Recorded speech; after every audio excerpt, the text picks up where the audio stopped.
This is Parsonage Reservoir, a reservoir high on the hills overlooking the town of Blackburn, a real Pennine upland reservoir. There are lots and lots of these in the Pennines, and they're characterised by two very, very important things. First of all, the reservoirs that have a hatch of the sepia dun, one of the most beautiful upwing flies you can ever see. This is the home of the sepia. The second thing is that they're also the home of the landbred fly. Now, most fly fishermen who fish lakes think in terms of buzzers and sedges and so on, but that is incorrect when you come up here. Up here, there are very, very few animals in the water other than trout and especially landbred flies. And one of the most important landbred flies are beetles. Often you will see trout rising, you can't see anything with the water. In that case, say to yourself, this is landbred, let's have a look at beetles, and put a beetle on your cast. Now, I fish on these waters two dry flies, one to imitate the sepia dun, and one to imitate a beetle, and the two I use is a little brown coeur de canard for the sepia and my little black deer hair beetle for the beetle imitation. And there's the beetle imitation, the landbred flies, and what we're going to do, we're going to put that on the point, hedge our back bets with a sepia dun imitation coeur de canard on the dropper, and we're going to fish just off this rushy bed here. And so let's go. I'm casting into the wind's coming from my right, and I'm casting in and letting it come naturally around into this corner of the dam. So I'm casting across the wind and just letting them drift in. No need for huge long casts here, just let them come across. So anytime now we're going to have a fish take our fly, and then we'll look to see what it's been eating. Around on the walls and on the stones and so on of the dam are lots of sepias, so presumably they're taking sepias that are hatching, and that's what my coeur de canard represents.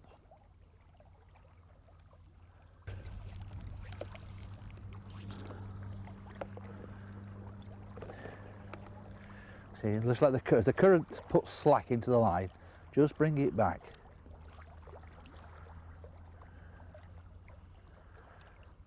Just letting it back. What we're after now is a fish to come round and grab hold.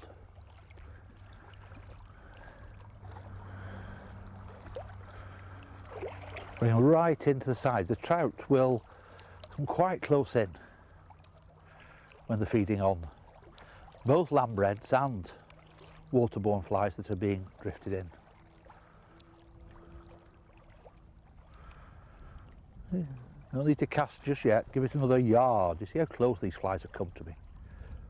But the trout will take this close as they're cruising around the dam wall.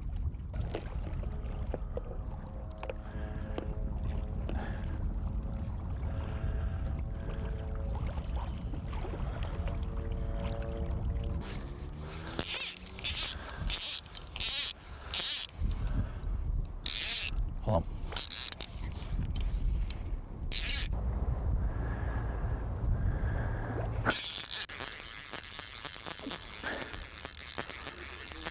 Come on, fish. This is taking a beetle imitation. So it was on the point. So this one was going off these rushes here, looking for landbreds. They were being washed off the rushes by the. I'm going to go take it off the handle now. This is not a bad fish. Oh, just come around and get me net. We just found a few fish. We'd had a couple of offers. We found a couple of fish moving. It's not done yet. Come on, this is a proper Pennine Reservoir brown trout, this. Come on, let's see if I can get him into this. Slide it in. How's that for a yellow fish? Isn't that lovely? And that was eating beetles. Now what I'm going to do, I'm going to tap this on the head, and then having tapped it on the head, I'm going to have a look at what's in its stomach.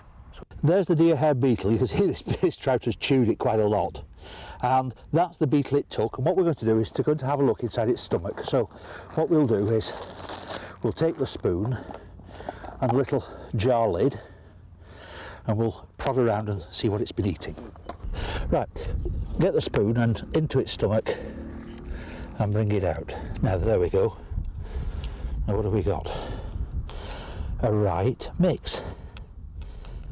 quite a lot of these are midges, buzzers, that this fish has been eating on. Some of the buzzers are still alive, you can see them moving.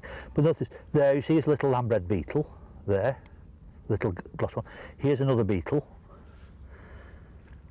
There's another beetle there. In the spoon. And another one just by the end of the spoon.